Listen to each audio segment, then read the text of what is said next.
पानीपत की रिजर्व विधानसभा सीट इसराना हलके में विकास का अंदाजा इसी बात से लगाया जा सकता है कि 20 साल पहले तत्कालीन सीएम ने यहां अस्पताल का शिलान्यास किया था, लेकिन अस्पताल आज तक नहीं बना। ऐसे ही इसराना में बस अड्डा तक नहीं बना है, जबकि यहां के विधायक 5 साल तक परिवहन मंत्री रहे हैं और भी बहुत सारी समस्याएं यहां मौजूद हैं। रिपोर्ट देखिए।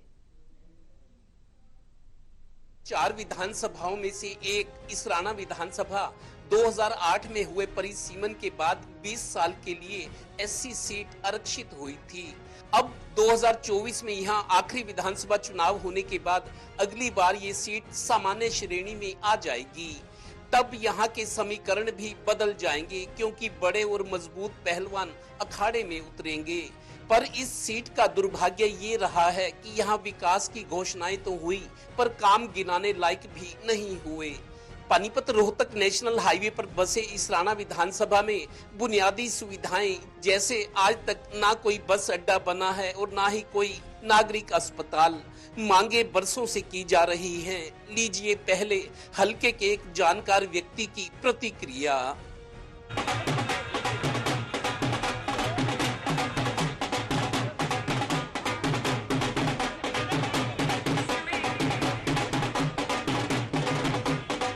इसराना विधानसभा में सबसे बड़ी समस्या उपमंडल बनने के बाद भी अधिकारी नहीं बैठे। स्वास्थ्य 20 साल से पूर्व मुख्यमंत्री ओम प्रकाश चौटाला ने सामुदायिक स्वास्थ्य केंद्र का शिलान्यास रखी थी। 20 साल बीतने के बाद भी वहाँ भी एक ईंट नहीं लगी। गौरतलब है कि 1,85,807 वोटर्स की इस विधानसभा में करीब 60 गांव पड़ते हैं। 2014 में यहां से कृष्ण पवार आईएनएलडी छोड़कर बीजेपी से चुनाव लड़े, जीते और परिवहन मंत्री बने थे। 2019 के विधानसभा चुनाव में यहां से कांग्रेस उम्मीदवार बलबीर वाल्मीकि चुनाव जीते थे। उन्होंने इसराना हलके के लिए की गई विकास घोषणाओं को पूरा करने की विधानसभा में आवाज भी उठाई थी, पर अभी तक तो यहां नागरिक अस्पताल और बस अड्डा बने नहीं। पिछले दिनों हलके में हुए जनसंवाद में बस अड्डे और नागरिक अस्पताल की मांग ग्रामीणों ने फिर उठाई। जीएम रोडवेज ने कहा कि जल्दी यहां बस अड्डा बनवाएंगे, पर अभी सभी को इंतजार है। इस हलके के कांग्रेस विधायक बलबीर वाल्मीकि भले ही हलके में काम ना करवा पाए हों, पर अपनी पार्टी के लिए जरूर समर्पित हैं। जरा देखो तो सही। एमपी साहब, मैं उस भगवान वाल्मीकि जी का वंशज आज इसराना की इस इतनी बड़ी भारी रैली में ये ऐलान करता हूँ कि मेरा लिखाना रामायण में रघुकुल रीत सदा चलाई, प्राण जाई पर वचन न जाई।